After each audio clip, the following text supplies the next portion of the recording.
Hola, ¿qué tal? Qué gusto darles la bienvenida a un nuevo análisis a fondo.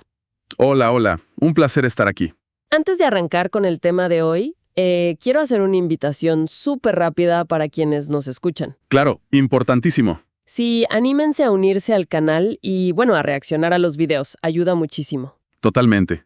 Y también, si disfrutan este espacio, pueden apoyar el proyecto donando directamente a través de la liga que se encuentra en el primer comentario. Es un gran respaldo para seguir haciendo esto. Se agradece de corazón, la verdad. Bueno, pues hoy tenemos una misión bastante especial y un poco extraña si lo piensas. Vamos a explorar una montaña de notas y artículos que cruzan dos mundos que, a simple vista no tienen absolutamente nada que ver. Sí, parecen el agua y el aceite, francamente. Exacto.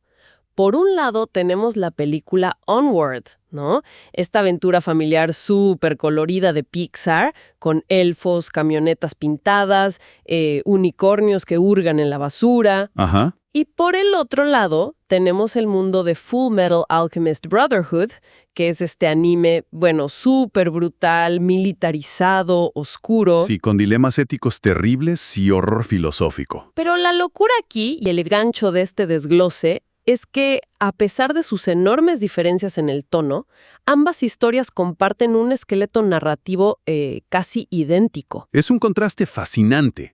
Y creo que es vital establecer desde ya que no se trata de una simple coincidencia, ¿no? ¿A qué te refieres exactamente? A que no estamos hablando solo de tropos superficiales compartidos, como que, en ambas historias hay magia o algo parecido. Claro, no es solo, los dos usan hechizos. Exacto. Estamos viendo cómo dos obras completamente distintas abordan un arquetipo humano que es fundamental. Ninguna trata realmente sobre la magia o la ciencia alquímica. Ujú.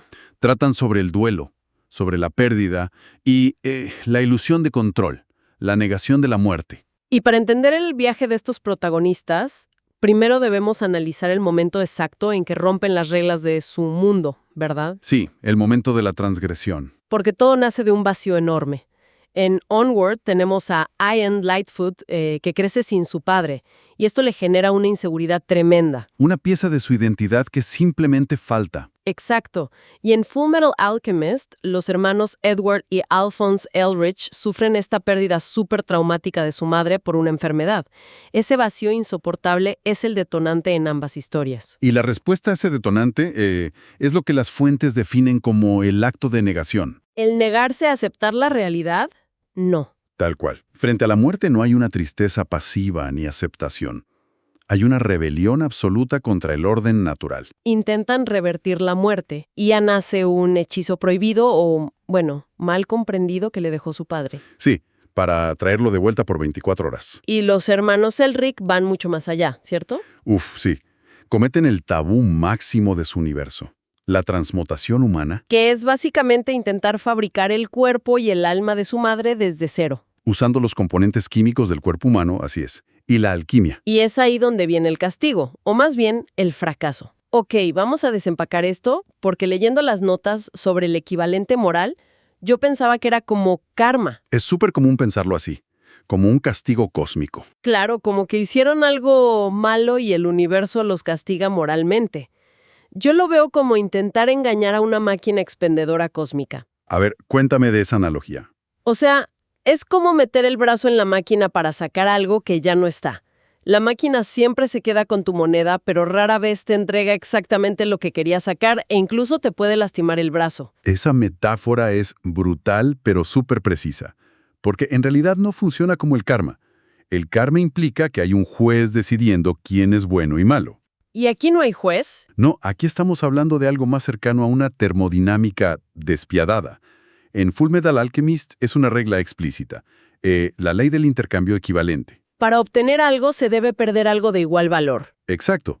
La lección es clarísima. No se puede recuperar lo perdido sin un sacrificio enorme.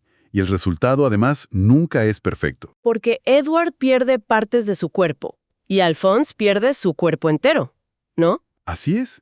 Porque intentan forzar una ecuación imposible. Creen que un alma humana tiene un equivalente material, pero el alma tiene un valor inmensurable. ¡Wow! Y en Onward, esta regla del intercambio es más simbólica, pero también está. Sí, está en el hechizo incompleto, en el tiempo límite. Claro. Ian solo consigue la mitad de su padre. Literalmente, unas piernas. Es un fracaso con tintes cómicos visualmente hablando. Sí, son unas piernas caminando a ciegas, pero emocionalmente súper frustrante. Totalmente. Porque la realidad siempre responde con consecuencias irreversibles. Esa frustración es lo que los obliga a embarcarse en la misión reparadora. La misión. Porque claro, la transgresión sale terriblemente mal y ahora tienen que arreglarlo. Exactamente. Ian y su hermano mayor, Barley, buscan otra gema fénix para completar el hechizo. Físicos, muy logísticos. Parecen, pero esa misión externa esconde un viaje interno mucho más profundo. Lo fascinante aquí es cómo ambas historias engañan a la audiencia. Nos hacen un truco de magia, básicamente. Sí, nos hacen creer que el éxito de la misión es arreglar el error físico, que ganar significa abrazar al papá completo o recuperar el brazo de carne y hueso. Pero en realidad, el verdadero éxito es psicológico, ¿no? Porque en este viaje hay una confrontación brutal con la verdad. Así es. Edward confronta la verdad, tanto de manera literal, como una entidad, como de manera filosófica. Y Ian descubre que idealizar a su padre ausente tal vez no es lo más importante en su vida.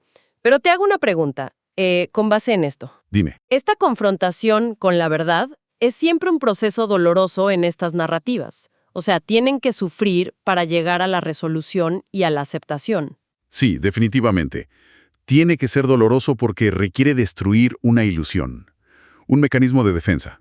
Claro, porque ambos construyeron toda su identidad alrededor de esta misión imposible. Exacto. Y la gran revelación en ambas historias, el mensaje central, es que lo que buscas no es lo que realmente necesitas. Lo que buscas no es lo que realmente necesitas. Qué fuerte. Es un golpe directo al ego de los personajes. Y aquí es donde se pone realmente interesante, porque este doloroso choque con la verdad transforma a los personajes principales. Sí, los cambia para siempre. Pero, y esto me voló la cabeza revisando el material, lo hace en direcciones completamente opuestas. La evolución de Ian y la de Edward son cruzadas. Es una de las observaciones más brillantes de este análisis conjunto, de hecho. Porque al inicio, Ian es súper inseguro, es dependiente, le da miedo todo. No tiene autonomía. Exacto. Mientras que Edward es la arrogancia en persona. Él cree dominar las reglas del universo con su alquimia. Se cree todopoderoso, sí. Pero durante el viaje hay una ironía poética tremenda. Ian se construye a sí mismo, Gana confianza. gana autonomía, aprende a usar la magia, aprende a manejar la camioneta, gana poder. Pero Edward se deconstruye. Sí, el viaje de Edward es de pérdida de certezas. El personaje que anhelaba poder, Ian, debe ganarlo para crecer, pero el personaje que se creía todopoderoso, Edward, debe perderlo para aprender. Es una simetría preciosa. Edward gana humildad a base de golpes de realidad. Y ambos llegan a un punto de madurez emocional que es el mismo: aceptar la realidad sin dejar de avanzar. Pero y aquí hay que mencionar a los coprotagonistas, porque siento que ninguno de los dos habría logrado esta madurez emocional sin el ancla fraternal. Uy, sí. El motor afectivo de ambas obras son los hermanos. Barley para Ian y Alphonse para Edward. Así es. Barley ya es la figura paterna que Ian está buscando desesperadamente, pero Ian está tan ciego por su obsesión que no lo ve. Barley lo crió, le enseñó todo, siempre creyó en él. Y por otro lado, Alphonse es la conciencia emocional de Edward, ¿no? Totalmente. Mientras Edward se vuelve cínico o se culpa por todo, Alphonse mantiene la esperanza y la empatía pura. Ambos hermanos sirven como recordatorios constantes de lo que verdaderamente importa.